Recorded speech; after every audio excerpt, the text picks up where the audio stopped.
Hey everyone, it's Marty Boardman here with Fix and Flip Hub, and in this video I'm going to explain 3 ways you can lose money buying houses at a foreclosure auction.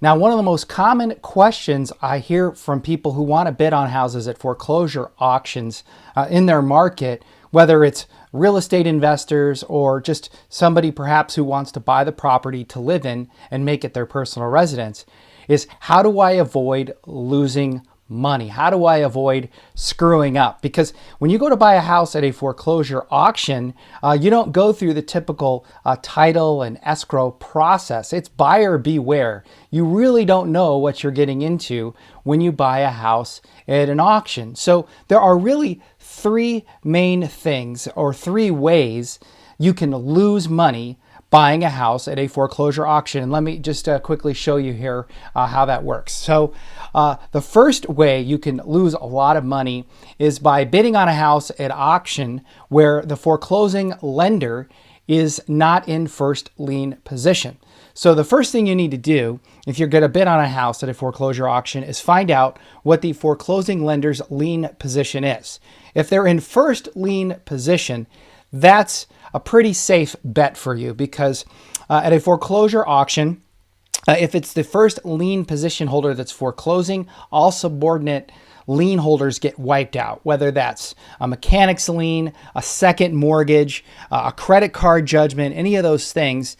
Most of the time, those subordinate lien holders behind the first lien position holder get wiped out at the auction. So if you're bidding on a house and the first lien holder is the lender that's foreclosing, you're pretty safe.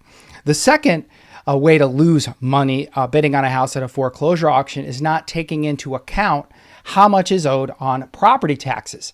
Now, the first lien holder is in first lien position basically when the foreclosure takes place. However, what a lot of people don't know is property taxes are actually in very first. They're like in 1A position. The foreclosing lender in first lien position is really not first lien, they're 1B. Property taxes have to get paid or brought current. And it doesn't matter who owns the house. So once you win the bid at the auction, you are the new property owner, and the county that the property is in, they're going to want the property taxes paid by whoever the owner is. They're not going to go after the previous owner or the owner before that. They're going after you. You now own the home. So guess what? You're on the hook for the property taxes. And if you don't find out how much is owed in property taxes beforehand, you could be in for a huge shock. I've seen houses in foreclosure where there are property tax bills in the $20,000, $30,000, $40,000, $50,000 range. So if you don't take that into account when you're going to bid at the house or at the auction, you could take a huge hit. You could lose a lot of money. The third way to lose a lot of money bidding on a house's foreclosure at a foreclosure auction is not finding out or bidding on a house that has local, state, or federal tax liens. This is because even after the auction takes place, if the previous owner owed money in taxes or have some kind of lien that the state or the city or the feds put on the property, there are long redemption periods. In other words, it could take 90 to 120 days or even a year for that lien to basically kind of disappear or dissolve, so that you have clean title to the house and you can sell it to somebody else. Or even if you're buying it to rent, to keep as a rental property, it could be up to a year before you can actually refinance the house and get a traditional mortgage on it, because these local, state, federal tax liens kind of stick to the title for anywhere between 90 days and a year. So by now you're probably thinking, okay, Marty, how do I get this information, right? How do I find out what lien position the property is in? How do I find out if there's past property taxes due? And how do I find out if there's any local, state, or federal tax liens? Well, the magic elixir to finding this out so you can safely bid on a property at the auction and not lose money is getting a title report. Now, these are called different things in different markets.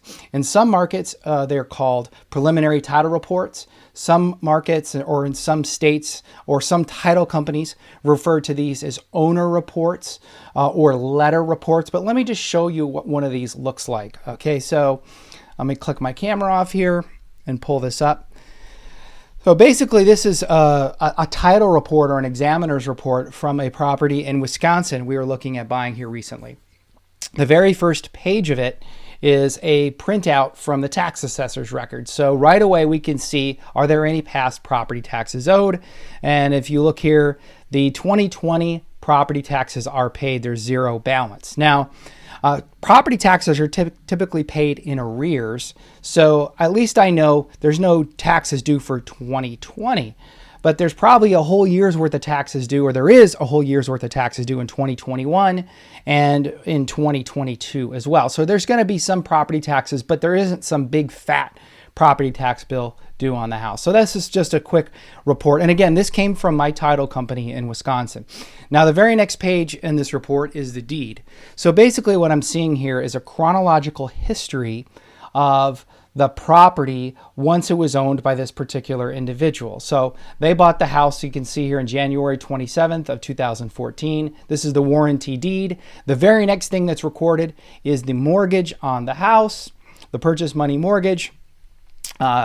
Then there's a rehabilitation loan rider, but it doesn't look like there is any additional funds that were borrowed for this. So if we go back up here, I'll just show you the mortgage and the balance on the mortgage. It's kind of hard to see, $106,265. So there's just the $106,000 mortgage in this loan rehab rider, which basically just means they were given a portion of these funds were to rehab the house.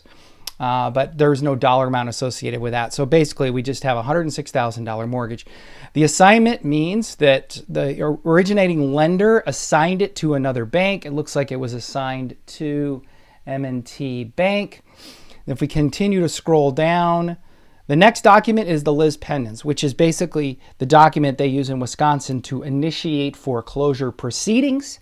And that's it. So we're pretty gold here as far as bidding on the house. Now, these are just some court records for this particular property owner. Nothing really there that's going to affect our ability to, looks like there's a judgment amount here, yeah.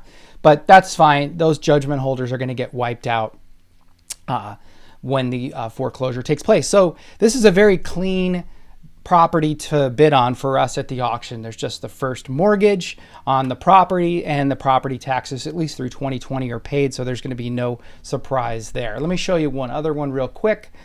Here is another one, and this is a different county in Wisconsin, but again, we have the tax summary, zero balance owed, zero owed on the property taxes, so we're good to go there. There's the deed of the house, so everything after the deed is recorded in this particular owner's name will stick to the house. Here's the mortgage, and the mortgage balance is $89,200. Let's continue to scroll. You know, these mortgages are many, many pages long sometimes. Keep going, same mortgage, same mortgage, same mortgage, same mortgage, same mortgage, same mortgage. There's a mortgage rider, which is really, yeah, it doesn't look like there's any balance attached to that. Looks like the lender assigned the mortgage, and then boom, lis pendens. So that's it. Now, sometimes in between the first mortgage and the lis pendens, you could see a second mortgage. You could see medical liens. You could see civil judgments for credit card debt. You could see IRS tax liens. This is where you would see all those things, and that's where you have to really be paying attention because if you're not, you could lose money because, again, you could have unpaid property taxes, or maybe you find out that the second lien holder is the one foreclosing, and that those would be all recorded documents that come in between the first lien mortgage and the lis pendens. But here's the lis pendens, and in some states this could just be the notice of foreclosure. It could be a notice of foreclosure, notice of trustee's sale. So this is what you're basically looking for. So once you have that information, now you can feel safe and comfortable bidding on the property, knowing that there isn't anything that's going to spring up after the sale takes place where you're on the hook to pay a whole bunch of money and lose a whole bunch of money so you can get clear title to the property. Now, I hope you found this video helpful and valuable, and it's going to give you some confidence if you're getting ready to go to an auction and bid on a property. If this is something you feel like you need more help with, then check out my book. It's called Foreclosure Secrets: How I Built a Seven-Figure Business Flipping Houses Most Investors Are Too Afraid to Buy. There's a copy of it over my right shoulder there. I don't have a copy to hold up and show you, but you can get this book by going to foreclosuresecrets.net. The book is free. I just ask that you pay $9.95 for shipping.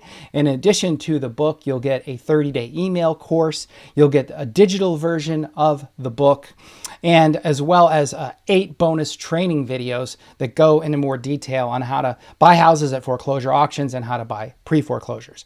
I'm Marty Boardman with Fix and Flip Hub. Thanks for watching.